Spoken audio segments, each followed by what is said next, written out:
الحمدللہ وکفا والصلاة والسلام علی سید الانبیاء اما بعد۔ قرآن پاک کے اس حکم پہ بات ہو رہی تھی کہ وَلَهُنَّ مِثْلُ الَّذِي عَلَيْهِنَّ بِالْمَعْرُوفِ، جس طرح بیویوں کی ذمہ داریاں ہیں اسی طرح ان کے حقوق بھی ہیں، یعنی خامد کے بھی کچھ حقوق ہیں اور کچھ ذمہ داریاں ہیں، اسی طرح بیوی کے کچھ حقوق ہیں اور ان کی بھی کچھ ذمہ داریاں ہیں۔ ان میں سے دو کا تذکرہ ہوا تھا کہ دونوں ایک دوسرے کی خوبیوں کو دیکھیں، ایک دوسرے کی خامیوں پہ نظر نہ رکھیں۔ اسی طرح دوسری بات کہ دونوں ایک دوسرے کی قدردانی کریں، جو ایک دوسرے کے لیے ایفرٹس کی جاتی ہیں، کوششیں کی جاتی ہیں، تکالیف دونوں ایک دوسرے کے لیے برداشت کرتے ہیں، ان کو جو ہے وہ شکریہ کی نگاہ سے دیکھا جائے۔ تیسری بات یہ کہ دونوں ایک دوسرے کی عزت کرنے والے ہوں، یعنی ہمارے معاشرے میں عموماً یہ سمجھا جاتا ہے کہ عزت کرنا صرف بیوی کا کام ہے، حالانکہ خامد کی بھی اتنی ذمہ داری ہے کہ وہ اپنی بیوی کی عزت کرے، اس کا احترام کرے، اور بیوی جو ہے وہ بھی اپنے خامد کو عزت و احترام کے ساتھ بلائے۔ اسی طرح دونوں جو ہیں وہ ایک دوسرے کے لیے آسانیاں پیدا کرنے والے ہوں، ایک دوسرے کے آرام کا خیال کرنے والے ہوں۔ اللہ کے رسول صلی اللہ علیہ وسلم اپنی زوجہ محترمہ، آپ کی زوجہ محترمہ جو ہے وہ اونٹ پہ سوار ہونے لگی تو ان کو تھوڑی سی مشکل پیش آ رہی تھی، تو اللہ کے رسول صلی اللہ علیہ وسلم نے اپنے گھٹنے کو نیچے کیا اور ان کو کہا کہ آپ میرے گھٹنے پہ پاؤں رکھ کے اس پہ سوار ہو جائیں۔ یعنی آپ دیکھیں کہ اس کائنات کی سب سے افضل ترین ہستی، سب سے زیادہ عزت و مقام والی ہستی جو ہے وہ اپنی زوجہ محترمہ کے لیے اتنی ایفرٹ کر رہے ہیں کہ تاکہ ان کے لیے آسانی پیدا ہو۔ حضرت عائشہ رضی اللہ تعالیٰ عنہ فرماتی ہیں کہ پیغمبر علیہ السلام ایک رات جو ہے وہ بہت چپکے سے جو ہے اپنے بستر سے اٹھے اور بڑے دبے پاؤں جو ہے وہ چل رہے تھے، تو میری آنکھ کھلی تو میں نے اس کی وجہ دریافت کی، تو آپ نے فرمایا کہ عائشہ تم سو رہی تھی، تو میں نے مناسب نہیں سمجھا کہ آپ کی نیند میں میری وجہ سے خلل آئے۔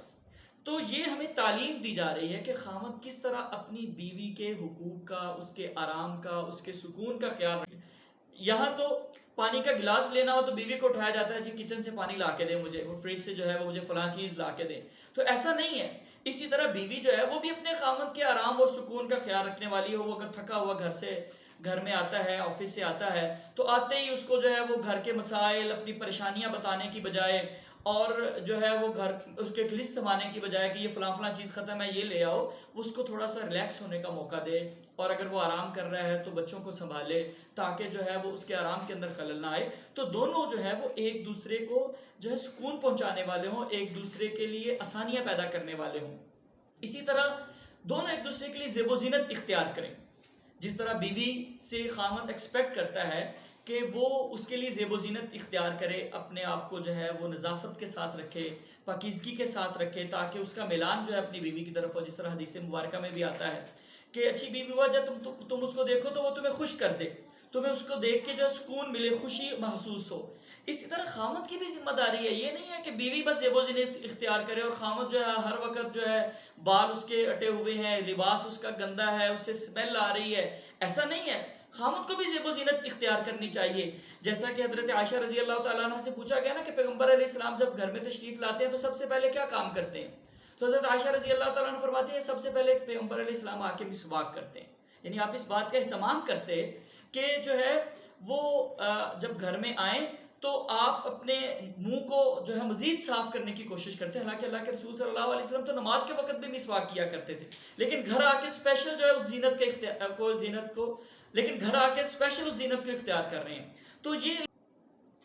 یہ ایک دوسرے کے حقوق کو ادا کرنے میں ایک چیز یہ بھی آتی ہے کہ دونوں جو ہے وہ ایک دوسرے کے لیے زیب و زینت اختیار کرنے والے ہوں، ایک دوسرے کو سکون دینے والے ہوں۔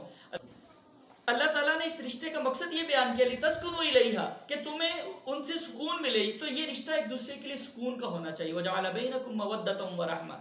آپس میں محبت کو، رحمت اور شفقت کو اللہ تعالیٰ نے رکھ دیا ہے۔ تو یہ مطلب ہے وَلَهُنَّ مِثْلُ الَّذِي عَلَيْهِنَّ بِالْمَعْرُوفِ، کہ جس طرح کے خامدوں کو حقوق ہیں، جس طرح کے خامد حقوق چاہتے ہیں، اسی طرح کی ان کی ذمہ داری ہے کہ وہ اپنی بیویوں کو بھی حقوق دیں۔ اللہ تعالیٰ سے دعا ہے کہ اللہ تعالیٰ ہم سب کو عمل کی توفیق نصیب فرمائے۔ وما علیہ الا البلاغ۔